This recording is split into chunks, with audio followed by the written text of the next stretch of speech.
So here's how to fix brightness not changing or not working in Windows 11. So first what you gotta do is right click on the Windows logo and then click on the settings.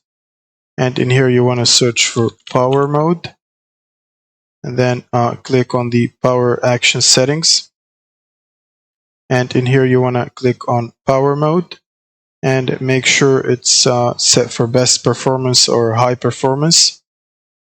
And now you want to go back to the system and then go to display. And in here you want to click on, and in here under brightness and color, you should see a brightness slider. Now, if you don't see it, you can simply skip this part and close this window. Otherwise, you can modify it from there. Now you want to right click on Windows logo and go to Device Manager. And from here, you want to expand Display Adapters.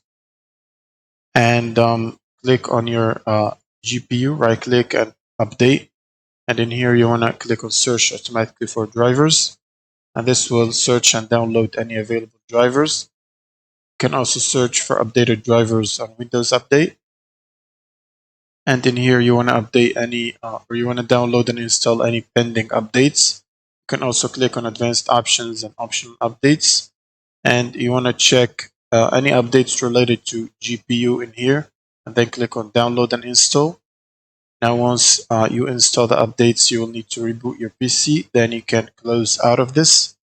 Next, we want to do the same for our monitors. Our monitor, you can expand monitors in here. And if you have the same monitor, you can simply right click on one only and update the drivers. Then search automatically and do the same for Windows updates and update any related drivers to your monitors or monitor factory or whatever.